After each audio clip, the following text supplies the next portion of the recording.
This is one of the most crucial steps before your foundation so that it could adhere to the skin and also keep it smooth looking and last as long as possible throughout the day. Look up, and I also put some underneath the eyes.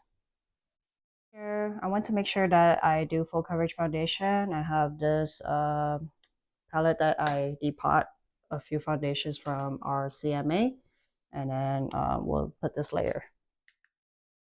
And I like to use a sponge because I want to keep it thin, and it's also very pigmented.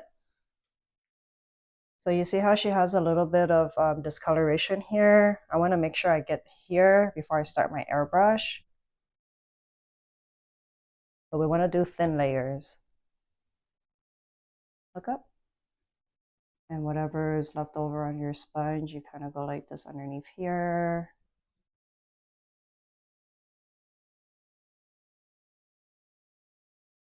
And don't forget all the creases. And very light application. I'm going to take some down the neck. Or color, cream color.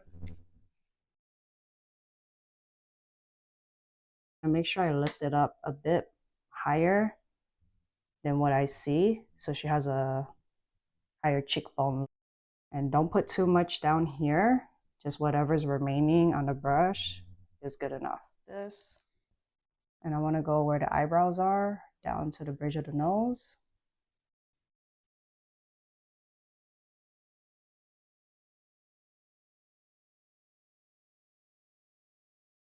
For the forehead, I brush it out like this in swiping motions. So for the cheekbone area, I like it to pop a bit, so I pat until it blends out smooth. Keeping in mind her face shape, when I looked at it, I do want a higher lift cheekbone, so I'm going to take a little bit of the contour up here, and don't worry too much about it because we're going to put concealer over it. For the nose, I just squeeze that bristle brush and go like this.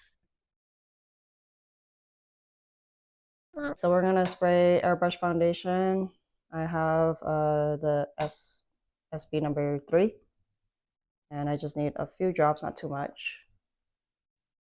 I have it on high speed, and all the contour and the foundation I had here, I'm going to put it in between to blend it.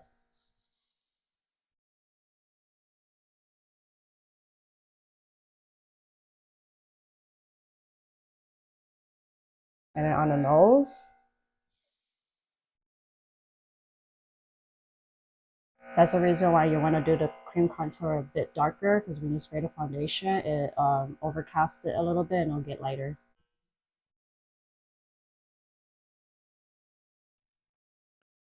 I want to brighten here, and maybe here.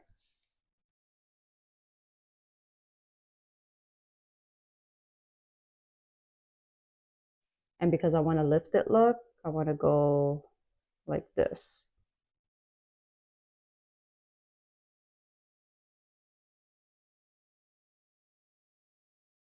So with the foundation blending brush, I do the highlight areas like this.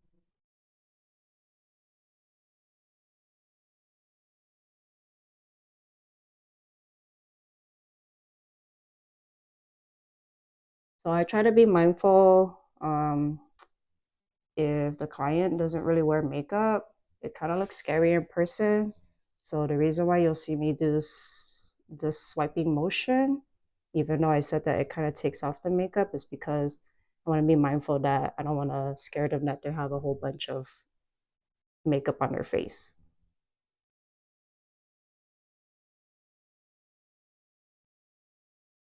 And then I go in with my MAC Studio Fix powders in between the contour and like the foundation is where I'm gonna put it. And like right here, if I feel like this area is too bright, I might put the foundation color like this, like her actual foundation color right here.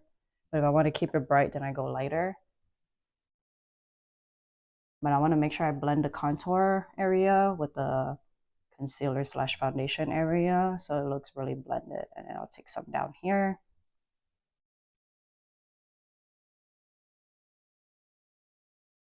just like that. So I do want her to have a brighter area here, so I'll take a lighter color. And this is NC20. I used NC30 earlier.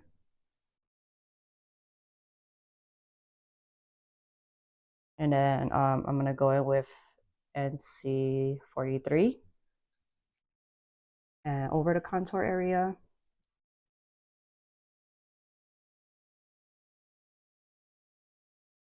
Because I want it to be dimensional.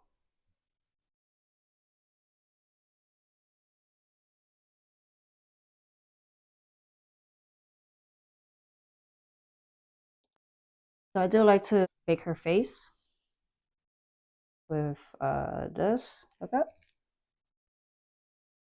And I always get here just because I want to make sure that it's set really well. And I feel like baking does it the best. I also do some on the nose, close your eyes.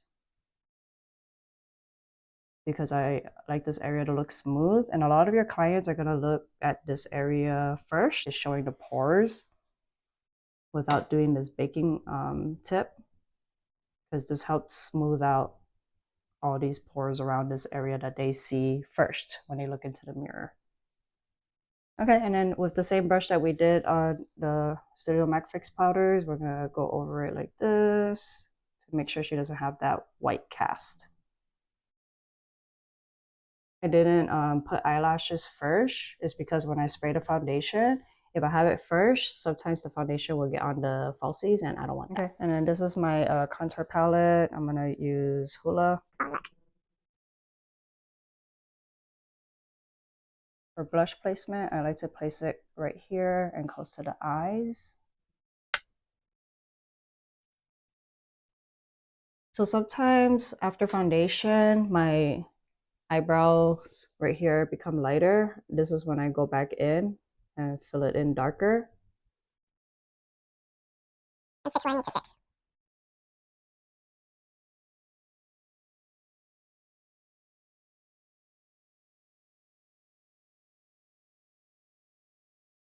So this is a part of bridal service that you have to be detailed about. Because I did a lot of baking on her, I do like to use the Mac Fix Plus to melt down the powders, and then I'll use the Urban Decay setting spray to set it. Close your eyes. But we're not going too crazy with the spray. We're just gonna do it like that. And don't forget to shake your setting sprays and then go over with the Urban Decay and let it dry.